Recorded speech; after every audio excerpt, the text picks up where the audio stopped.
Move on to Brexit, and Mr Farage's Brexit Party is tipped for a strong showing in the European Parliament elections, thanks in no small part to the support he appears to be getting from Conservatives. Tory councillors in Derbyshire have voted to go on strike and not campaign for Conservative candidates there, while a poll today suggests 40% of Tory councillors nationally are preparing to vote for the Brexit Party. Meanwhile, Labour's Deputy Leader Tom Watson says his party cannot sit on the fence and must be prepared to offer voters a confirmatory ballot on any deal. For more on this, I'm joined by Femi Oluwole, who's the co-founder of Our Future, Our Choice, and Trixy Sanderson, who's political commentator and former advisor to Nigel Farage. Femi, let's start with you. Are you surprised at how popular this Brexit Party seems? Well, it's a simple proposal. Unfortunately, the sad thing is, he's soaking up votes and support from people that have nothing to do with him. I mean, Nigel Farage does not speak for or represent most Brexit voters. It's been my privilege to go around the country and meet Brexit voters, and they are reasonable, decent people who would be disgusted by what Nigel Farage represents. Nigel Farage with his Breaking Point poster, it's more important to remember, people call that poster racist.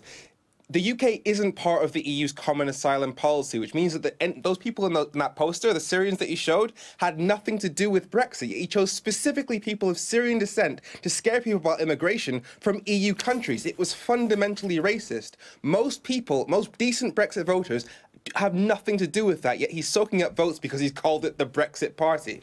Trixy, what do you think? Do you think he's representative of Brexiteers across the country? I think the polls show for themselves that he's representative of Brexit voters. He's come back into politics. I advised him in 2016 not to leave because the referendum result isn't being honoured. I think it's ridiculous to say he doesn't represent Brexit voters when what people voted for was the chance to have a free, independent nation that can make its own trade policy. That's not what Theresa May's withdrawal agreement wants. Labour want a customs union and now apparently a second referendum. One of the key issues in that referendum was about immigration, and going around accusing people of being racist just polarises the argument further. I literally just explained why it was racist. The UK is not part of the common asylum policy, which means that the only people who can come to this country under EU law are people who look like Nigel Farage, people from Poland, people from Bulgaria. Yet he chose specifically people from Middle Eastern backgrounds to scare people about immigration. So why did he choose people who have nothing to do with Brexit to scare people about immigration? Could it be perhaps what they look like? I'm sure you're aware that free movement of people means that anyone who was within the EU can come into the UK. It literally doesn't. Femi, please, look, I've seen some of your stuff on Twitter saying that trade policy is about physics and things like that. You know, no. You've just said something you're not fundamentally sorry. wrong. Please let me finish. Please let me finish. Go for it. If you read the legislation 2004/56, if you're interested, it says that free movement is for anyone who is within the EU. Now, having spent time Sorry, no, I'm not going to allow you to say fake news on national television. It is for EU citizens. I'm reading from the legislation, Femi. Those people who were showing in that photograph, those Syrian refugees, are not EU citizens, which means they had no right to enter this country under EU law. It applies to citizens of EU countries. They are not citizens of EU countries. So what you're saying is fundamentally fake news. Okay, let's also remember this idea that once they... So Femi is basically saying that if you're not an EU citizen, that you can't have free movement. Trixy, what do you say? As I was trying to say, when I went to the camps in northern France, a lot of people in the camps, primarily men of economic working age, weren't from the EU. They had been given access, so they come in from Italy, from Malta, from Spain, from places like that. They then have access to travel within the EU. They are being trafficked there by criminal gangs. They weren't told that they couldn't have access to the UK. They were there waiting to be trafficked into the UK. I was there in the camps. I saw these with my own eyes. I went to the port of Calais and spoke to the people in charge about the problems they were facing. If you get access to the EU, I know from friends in Malta that their policy has been when migrants come into Malta, they know they don't want to stay in Malta, they give them Maltese passports because then they have access. This is also happening with satellite states. You cannot say that a piece of legislation that's written in black and white stops people from outside the EU getting access to the EU under the common asylum policy and therefore travelling up the country into the UK because it happens, because I've seen it with my own eyes. You just described illegal trafficking, i.e. things that break the law, and you're saying that we need to get rid of EU law to combat it. Those people have no right to enter this country unless they are EU citizens, which means that leaving the EU changes nothing. Our borders are controlled by UK border force. You are talking about people who are getting on the backs of lorries, which has nothing to do with the EU. In fact, logically speaking, the more cooperation that we have with EU countries, the better able we will be to stop illegal immigration. So again, first of all, the treaty between France and the UK regarding the main problem in Calais is actually a bilateral treaty, not an EU treaty. So that's not EU. Yeah. Secondly, the people are in France. How do you think they got from France? They travelled legally from areas in southern Europe. But with no right to enter the UK. We are not part of Schengen, which they will do. Okay, I'm just going to jump in there because I feel that we can just carry on debating this for many days. Let's look to what Tom Watson had said in The Observer today and what he said about Mr. Farage. Femi, he said he's never accountable for his promises. Although he sucks most of his support out of both his old party, UKIP, and the Conservatives, he still presents a challenge to Labour. Femi, do you think he presents a challenge to Labour?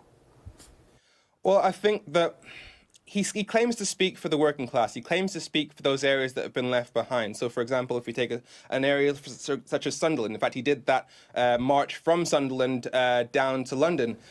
And so the idea is that he's competing for the vote of the working class, but he does not represent the working class. I mean, I find it insulting that he did that march because it was actually supposed to sort of emulate the Jarrow March from about 100 years ago, where they marched from Jarrow in the northeast down to London, basically saying that the northeast deserves a chance, that there need to be more jobs in those areas that have been left behind. And clearly, we haven't fixed that in 100 years. But the fact is, Nigel Farage has bluntly said that it is not his issue whether or not Brexit makes us poorer, which means what happens to that area if Brexit makes us poorer, it means it's a fundamental betrayal of that. What we need to do is work for those areas. If we leave the EU on a no-deal situation, that means that, for example, the Nissan factory that sends 70% of its cars to mainland Europe, 35,000 jobs across the northeast depend on that factory.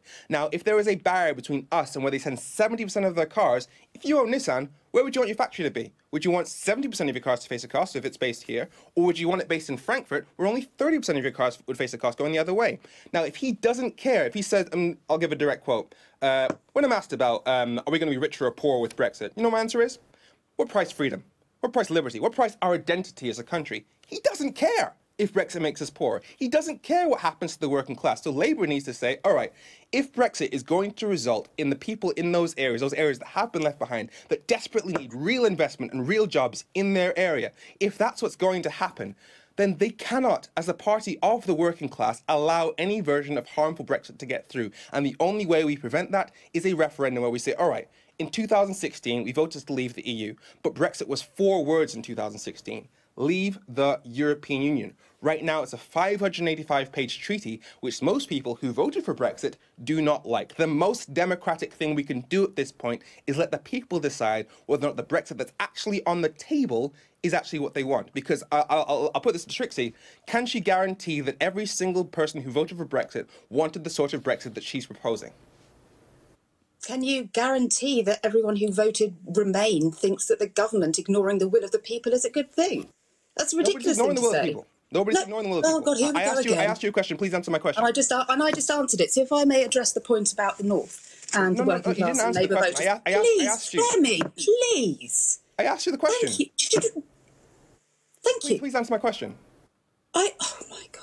I've answered your question, and now I'd like to talk about the subject we were talking about, which was voters in the north of England and Labour voters, and what Tom Watson has said today. 61% of constituencies held by Labour voted for Leave.